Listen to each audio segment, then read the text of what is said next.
Buenos días, estudiantes de segundo de bachillerato. Hoy jueves 12 de noviembre vamos a estar hablando sobre el tema de las disoluciones. Vamos a hacer una pequeña ejemplo de qué es una disolución, ¿no? Aquí tenemos un vaso con agua, aquí tenemos una cucharita de sal, ponemos el agua,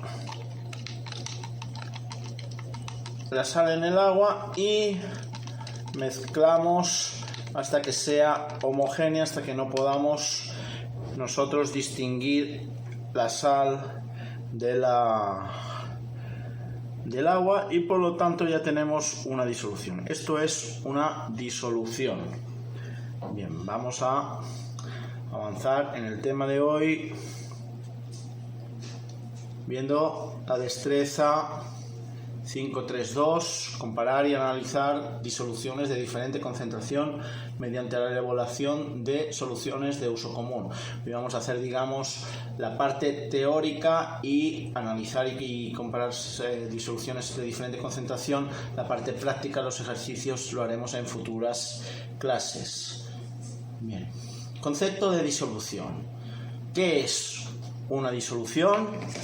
Pues una disolución es una mezcla homogénea formada por dos o más sustancias puras que no reaccionan químicamente entre sí y se encuentran mezcladas en proporciones diferentes, en diferentes concentraciones. Una de dichas sustancias es el disolvente y la otra es el soluto. En el ejemplo que hemos puesto al principio, ¿no?, hemos visto cómo mezclábamos agua, un vaso de agua, con una cucharadita de sal, ¿no? Por lo tanto, mezclábamos un disolvente con un soluto en proporciones diferentes, ¿no? Había bastante más agua, ¿no?, que sal. Cuando una disolución ocurre, el soluto, que es el minoritario, pasa a formar parte del solvente, que es el mayoritario. Por lo tanto, ya podemos identificar en nuestra disolución, ¿no?, que el soluto era la sal y el disolvente o el solvente era el agua, modificando así las propiedades físicas de cada elemento. Es decir, se modifican las propiedades físicas de los elementos que tienen por separado, como el punto de ebullición o de congelación, pero no se modifican las propiedades químicas. Es decir, las propiedades químicas de la sal y del agua siguen estando ahí sin haberse modificado. Bien, el resultado obtenido depende en gran medida de la concentración del soluto y especialmente de su coeficiente de solubilidad en el solvente. Esto quiere decir que algunas sustancias se disuelven mejor que otras, ¿no? Obviamente, a más soluto, más difícil será de poder disolverlo. Por eso dice aquí que depende de la concentración del soluto. Bien, las disoluciones se clasifican según el estado de agregación de sus componentes cuando el soluto es sólido, tenemos disoluciones sólido en sólido, sólido en líquido o sólido en gas. Cuando son líquidas, ¿no? Cuando el soluto es líquido, pues disoluciones líquido en líquido, líquido en sólido y líquido en gas. Y lo mismo sucederá con las que están en estado gaseoso, disoluciones gas en líquido y gas en sólido. Disolución y solución. Bueno, para todos los efectos prácticos los términos disolución y solución son sinónimos. Ambos se refieren a mezclas homogéneas, aunque el término disolución en muchas ocasiones tiende a usarse más para las mezclas en el que el disolvente es un líquido, pudiendo el soluto ser líquido, sólido o gaseoso, ¿no? En nuestro caso, en el caso del agua con la sal, teníamos, ¿no?, un soluto sólido con un disolvente líquido. Por lo tanto, es lo que dice que aquí llamaríamos disolución, ¿no? Más disolución cuando el disolvente es líquido. Bien, ¿cuáles son los componentes de una disolución? Ya lo hemos dicho, ¿no? Por ejemplo, el agua caliente es el solvente necesario para preparar un café. Las disoluciones tienen dos componentes, ya los hemos dicho, ¿no? El soluto y el disolvente o el solvente. El disolvente es la sustancia receptora del soluto, generalmente más predominante, y también se la conoce como solvente, dispersante o medio de dispersión. Cualquiera de estos términos pueden ver en la literatura específica. Y el soluto, en este caso hablamos de la sustancia que es recibida por el disolvente, pudiendo para una misma disolución corresponder más de un soluto al mismo tiempo. ¿Qué quiere decir esto? Esto quiere decir que como podemos poner una cucharadita de sal o poner 2 cucharaditas de sal o poner 3 cucharaditas de sal en un mismo disolvente, por lo tanto puede ser variable la cantidad de soluto que podamos poner. Bien, propiedades de una disolución. Bien, los componentes de una disolución no pueden ser reconocidos a simple vista. Si vemos aquí, ¿no?, en nuestro ejemplo del agua y buscamos la sal, pues no la vemos, no la podemos distinguir.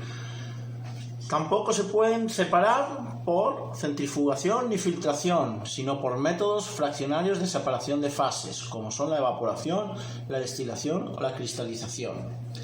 Esto se debe a que se trata de una mezcla homogénea en la que no se dan reacciones químicas, pero sí se obtiene un resultado distinto en apariencia y propiedades físicas a las sustancias antecesoras. Quiere decir que las propiedades físicas han variado y por lo tanto la mezcla homogénea no va a poder usar estas propiedades físicas para separarse, sino que hay que hacerlo más bien por temas químicos. Su comportamiento físico es distinto al de sus componentes por separado, pero por el contrario dejan sin alterar las propiedades químicas de cada uno. Tal y como otras mezclas, podemos también obtener diversos tipos de disoluciones y con ellas distintos comportamientos a través de la concentración final del soluto en el solvente, pudiendo así hablar estamos viendo cuáles son los tipos de disoluciones, ¿no? Tenemos varios tipos de disoluciones en función de la cantidad de soluto. Bien, tenemos las disoluciones diluidas, donde hay poco soluto en la misma cantidad de disolvente. Tenemos las disoluciones concentradas, donde tenemos abundante soluto en la misma cantidad de disolvente. Las disoluciones saturadas, que logran el equilibrio entre el soluto y el disolvente sin que se pueda añadir más, al menos a condiciones dadas de temperatura y presión. Esto quiere decir que si variamos las condiciones de presión y de temperatura, sí podremos poner más soluto en la disolución que estamos preparando. Y por último, las disoluciones sobresaturadas, llevadas más allá del borde de saturación manipulando la presión y la temperatura. En este caso se trata de sistemas inestables. Esto quiere decir que en cuanto dejemos de modificar la temperatura y la presión, obviamente no va a poderse mantener esta disolución, sino que va a ir precipitando parte del soluto si modificamos las temperaturas de nuevo, las llevamos a las iniciales. Bien, una disolución saturada la podemos distinguir fácilmente porque veríamos sal en el agua, es decir, quedaría sal que no se disuelve. Ahí veríamos que la disolución es saturada. Ejemplos de disoluciones. Bueno, pues hay muchas que podemos ver, ¿no? El acero es carbono disuelto en hierro. Tenemos más ejemplos de disoluciones. El azúcar disuelto en agua, la sal disuelta en agua, que ya hemos visto, la arena disuelta en agua, el alcohol disuelto en agua, el vinagre disuelto en agua, el gas carbónico disuelto en agua, el dióxido de azufre disuelto en agua, el hidrógeno disuelto en platino. ¿Ven? Aquí tenemos otro tipo de disolución. Hasta ahora todos los disolventes eran agua, todos los solventes eran agua. Aquí tenemos el platino como solvente.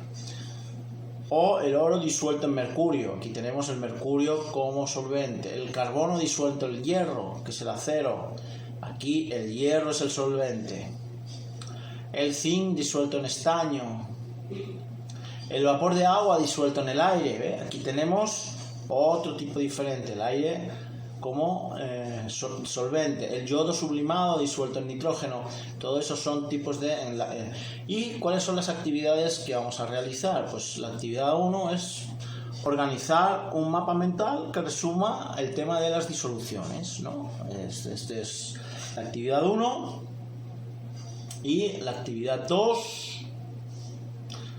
busca en el texto de química de segundo de bachillerato o investiga en internet y completa el siguiente cuadro con la fórmula correspondiente para calcular la concentración. Aquí tenemos formas de expresar la concentración, ¿no? Porcentaje masa en masa, porcentaje volumen en volumen, gramos por litro, molaridad, partes por millón, normalidad y fracción molar. Bien, pues de estas todas hemos de buscar la fórmula igualito que tenemos aquí, ¿no? La fórmula de la normalidad, N es igual a equivalente químico sobre el volumen expresado en litros. Pues esto es lo que nosotros hemos de realizar. Y esta tabla de fórmulas la vamos a utilizar en la siguiente clase para realizar, ¿no? Los cálculos de calcular la concentración de diversas disoluciones. Bien, cualquier tipo de pregunta, ya saben, pueden enviarlas al Messenger o al WhatsApp y serán contestadas por mí en el mayor breve posible plazo de tiempo. Gracias a todos por su asistencia y por haber visionado el vídeo.